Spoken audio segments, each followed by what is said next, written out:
షర్మిల గారు చంద్రబాబు నాయుడు గారి పైన విమర్శలు తో రెచ్చిపోతున్నారు సార్. సో ఇక్కడ రుణమాఫీ చేశారు తెలంగాణలో. అదే పద్ధతిని కూడా ఏపీలో కూడా అమలు చేయాలి.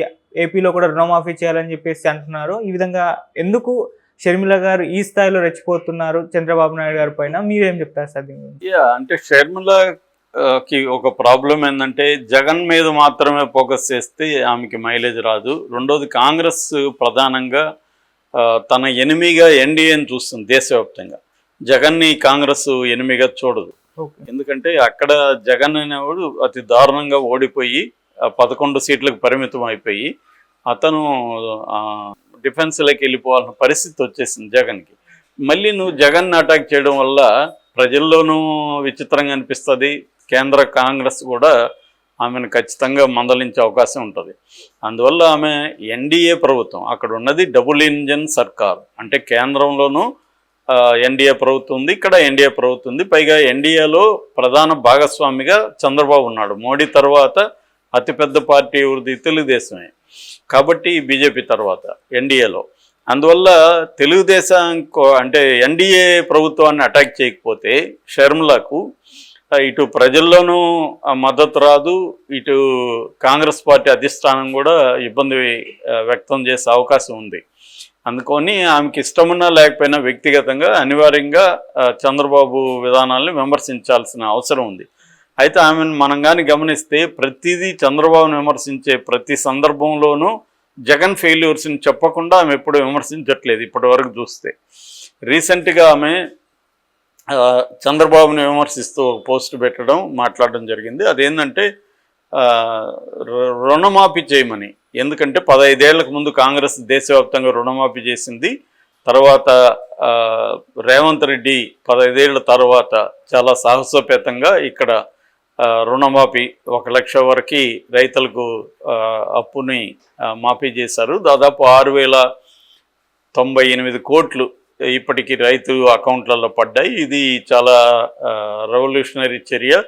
ఎందుకంటే రైతులు చాలా ఇబ్బందుల్లో ఉన్నారు. వాళ్ళ రుణమాఫీ అనేది చాలా గొప్ప విషయం. అందుకనే రేవంత్ రెడ్డికి రాష్ట్ర వ్యాప్తంగా రైతులంతా కూడా హర్షాతిరేకాలు వ్యక్తం చేస్తూ ఆయనకి పాలాభిషేకాలు, పూలాభిషేకాలు రకరకాలుగా చేస్తున్నారు. సో ఇదే పని ఇక్కడ కూడా చేయాలి. ఎందుకంటే ఆంధ్రప్రదేశ్లో రైతులకు తలసరి అప్పు విషయంలో రైతులకి ఎక్కువ అప్పు ఉంది. ఒక్కొక్క రైతుకి 2,50,000 కోట్ల అప్పు ఒక్కొక్క రైతు మీద ఆంధ్రప్రదేశ్లో ఉంది. ఇది దేశంలోనే ఫస్ట్గా చెప్పుకోవచ్చు. ఇంత దేశంలోనే ఇది అత్యధికం.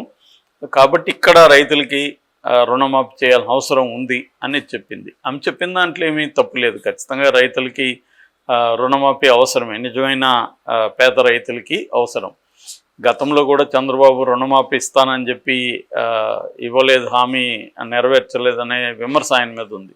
ఇప్పుడు అందుకని ఆయన రుణమాఫీ జోలికి వెళ్ళలేదు, హామీ ఇవ్వలేదు.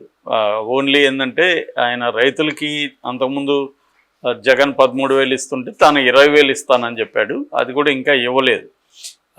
సో ఈమె చంద్రబాబు ఇవ్వని చెప్పి ఇవ్వని హామీల మీద గట్టిగా నిలదీయట్లేదు. అది కూడా గమనించాలి మనం. చంద్రబాబు ఏమేమి హామీలు ఇచ్చాడు? అప్పుడు పెన్షన్ పెంచుతానన్నాడు, పెన్షన్ పెంచాడు. వాలంటీర్లకు 10,000 చేస్తానన్నాడు, అది చేయలేదు. తర్వాత అమ్మకు వందనం పేరుతో ప్రతి బిడ్డకి 15,000 అన్నారు. ఇప్పటి వరకు కనీసం ఒక బిడ్డకైనా 15,000 ఇచ్చారంటే లేదు. స్కూళ్ళు కూడా ఓపెన్ అయిపోయి నెల రోజులు అయిపోతుంది. సో అది ఇవ్వలేదు. అట్లాగే మహిళలకు 1,500 నెలకన్నాడు, ఇవ్వలేదు. గ్యాస్ సిలిండర్లు ఇవ్వలేదు. రైతులకు 20,000 వేస్తున్నారు. ఆల్రెడీ సీజన్ వచ్చి వర్షాలు కూడా మొదలైనవి. పెట్టుబడికి ఈ పాటికి పడి ఉండాలి, అది ఇవ్వలేదు. ఇలాగా బోలెడు హామీలు చంద్రబాబు ఇచ్చి అవి చేయట్లేదు ఇప్పటివరకు. అట్లాగే ఉచిత బస్సు, రవాణా మంత్రి ఉచిత బస్సు ఆగస్టు 15 నుంచి అవుతుందని, రెవెన్యూ మంత్రి అనగానే సత్యప్రసాద్ అవుతుందంటే ఆయన మందలించాడు చంద్రబాబు. దాంతో ఆయన ట్వీట్ని విత్డ్రా చేసుకున్నాడు. సో అది కూడా ఇప్పటివరకు తేలలేదు. ఇలాగా చంద్రబాబు ఇచ్చిన హామీలు ఏ వర్గాలకు కూడా ఇప్పటివరకు ఏమీ నెరవేరుతున్నట్టు కనబడలేదు. ఒకే ఒక పెన్షన్ మాత్రం పడింది. తర్వాత డిఎస్సిని చేస్తామని చెప్తున్నారు. ఇంత తప్ప వేరే ఏ రకమైన హామీ నెరవేర్చాలో వాటి మీద ఈమెమీ మాట్లాడట్లా. వైసీపీ వాళ్ళు మాట్లాడుతున్నారు. కొంతవరకు సిపిఎస్ సిపిఎంలు కూడా అక్కడక్కడ మాట్లాడుతున్నారు తప్ప షర్మిల గట్టిగా దీని మీద ఏం మాట్లాడలేదు. సో ఇప్పుడు ఈ రుణమాఫీ ఈయన చేశాడు కాబట్టి ఇక్కడ కూడా చేయండి అని ఒక రకంగా కాంగ్రెస్ ప్రభుత్వాన్ని పొగడ్డం, మీరు కూడా చేయండి అనేది చెప్తుంది తప్ప చంద్రబాబు ఇవ్వని హామీ అది. చంద్రబాబు రుణమాఫీ ఇవ్వలే. నువ్వు ఇచ్చిన హామీలు ఆయన నెరవేర్చకుండా ఉంటే నువ్వు ఇవ్వని హామీ నెరవేర్చమని అడగడం అనేది ఎలా ఉంటుందో ఎవరైనా ఆలోచించుకోవచ్చు. సో మళ్ళీ ఏం చెప్తుంది, అక్కడ కూడా జగన్ గతంలో ఏమేం చేశాడు, ఏ ఇబ్బందులు పెట్టారు, రైతుల్ని ఎంత ఇబ్బందులు పెట్టాడు, రాష్ట్రం ఎంత దివాళా తీయించాడు, మళ్ళీ అదే పాడుతుంది. సో ఇక్కడ ఏంటంటే క్లియర్గా ఆమె వాళ్ళు వైసీపీ వాళ్ళు చెప్తున్నట్టు చంద్రబాబుని పూలతో కొట్టి జగన్ని రాళ్లతో కొట్టాలి అనే అప్రోచ్ అయితే ఆమెలో ప్రతిసారి ఉంది. కాబట్టి నేను అనుకోవడం చంద్రబాబుని ఇబ్బంది పెట్టేసింది, చంద్రబాబు షాక్ ఇచ్చింది, ఇలాగంతా వస్తున్నాయి వార్తలు హెడ్డింగ్లు. అదేమీ లేదు. ఓవరాల్గా వార్త చూస్తే చంద్రబాబు ఇచ్చిన హామీల మీద నిలదీయడం కానీ, దాని మీద మేము ఉద్యమాలు చేస్తామని అల్టిమేట్ ఇవ్వడం కానీ ఏమీ జరగలేదు. ఎందుకంటే ఆల్రెడీ 45 రోజులు రిజల్ట్ వచ్చాయింది. ఈయనక తీసుకొని కూడా 30-40 రోజులు అయిపోతుంది. సో ప్రభుత్వం ఏర్పడి ఇప్పటికిప్పుడు నెరవేర్చకపోవడం అనేది ఏమీ ఇది కాదు. కానీ ఇప్పుడు మేము నెరవేర్చడానికి ఏం చేస్తున్నాం అనేది చంద్రబాబు చెప్పట్లే. ఒకటేమో శ్వేతపత్రాలు వరుసగా రిలీజ్ చేస్తున్నాడు. దీనివల్ల ఉపయోగం ఏంటి? రాష్ట్రం బాగాలేదు, జగన్ వల్ల ఇలా అయిపోయింది. సేమ్ ఇక్కడ రేవంత్ రెడ్డి టాక్టిక్స్ని అంటే గురువు శిష్యుడిని ఫాలో అవుతున్నట్టు కనబడుతుంది. రేవంత్ రెడ్డి కూడా ఈ హామీలన్నీ నేను నెరవేర్చలేకపోవడానికి కారణం బీఆర్ఎస్ఏ. గతంలో బీఆర్ఎస్ ప్రభుత్వం చూడండి ఏ రంగాల్లో ఏం చేసిందో అని చెప్పడానికి అవి చేశాడు. అదే పని చంద్రబాబు కూడా ఇప్పటి వరకు 4 శ్వేతపత్రాలని రిలీజ్ చేశారు.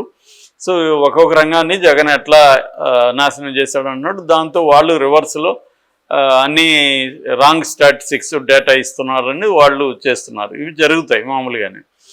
ఎప్పుడైనా ప్రత్యర్థి ఫెయిల్యూర్స్ని చూపించేటప్పుడు కొంత బ్లోఅప్ చేసి చూపిస్తారు, తమ సక్సెస్ని చూపించేటప్పుడు కూడా బ్లోఅప్ చేసి ఈ గణాంకాలని రకరకాల పద్ధతుల్లో మ్యానిపులేట్ చేసి చూపిస్తూ ఉంటారు. సో దాన్ని పెద్దగా ప్రజలు కూడా పట్టించుకోవట్లేదు. శ్వేతపత్రాల గురించి ప్రజలకి ఏమీ పెద్దగా ఫరక్ కూడా లేదు. కానీ తాచారం చేయడానికి, జగన్ మీద వేసేయడానికి, ఏ హత్యలు జరిగినా ఏ అత్యాచారాలు జరిగినా హోమ్ మినిస్టర్ దగ్గర నుంచి అందరూ కూడా ఏం మాట్లాడుతున్నారు, గతంలో వైసీపీ వాళ్ళు చేసిన దానికే ఇది కంటిన్యూయేషన్ అంటున్నారు. గతంలో వాళ్ళు చేశారు, అయిపోయింది, విమర్శించారు మీరు, వాళ్ళకు ప్రజలు బుద్ధి చెప్పారు, మీ మాటలు నమ్మారు, మీరు వచ్చారు, ఇంకా వాళ్ళ మీద ఎన్ని రోజులని ఏడుస్తారు? మీరేం చేయబోతున్నారు చెప్పండి, మీరు ఎందుకు చర్యలు తీసుకోవట్లేదో చెప్పండి. ఇది అడగడం మొదలుపెట్టారు ప్రజలు కూడా. ఎందుకంటే ప్రజలకి అది తెలుస్తుంది కదా, దాదాపు 20 చోట్ల పిల్లల్ని స్త్రీలని అత్యాచారాలు జరిగాయి, చంపేశారు, దాని మీద స్పందన లేదు. నిన్న హోంమంత్రి ఏమంటుంది, నేనేమన్నా లాఠీ పట్టుకుని తిరగాల, గన్ను పట్టుకుని తిరగాల అని అడుగుతుంది. దాంట్లో ఆమె నిస్సహాయతే తెలుస్తుంది. అంటే ఆమె కూడా ఏమి చేయలేకపోతుంది అనేది మనకు అర్థమవుతుంది. సో ఈ కాంటెక్స్ట్లో షర్మిల ఈ విషయాల మీద ఏమీ మాట్లాడుతున్నట్లేదు. ఒకటి జగన్ అన్నట్టుగా ఆమె కూడా హనీమూన్ పీరియడ్ ఇవ్వదలుచుకుందా, లేకపోతే జగన్నే టార్గెట్ చేసుకుంటూ గడిపేద్దాం అనుకుంటుందా? ఎందుకంటే ఆమె ప్రధానంగా మొత్తంగా ఇప్పటివరకు ఆమె జర్నీ చూస్తే ఆమె ఒక కాంగ్రెస్ నాయకురాల్లాగా బిహేవ్ చేయడం కంటే కూడా జగన్ మీద కోపంతో ఉన్న చెల్లెలు, అన్న మీద కోపంతో ఉన్న చెల్లెల్లాగే బిహేవ్ చేస్తుంది. అందుకని విత్ ఇన్ ద కాంగ్రెస్లో కూడా ఆమె మీద వ్యతిరేకత ఆల్రెడీ మొదలైంది. వాళ్ళు కూడా కంప్లైంట్ ఇవ్వడం, ఓపెన్గా ప్రకటనలు ఇవ్వడం కూడా చేస్తున్నారు. సో ఓవరాల్గా షర్మిల వల్ల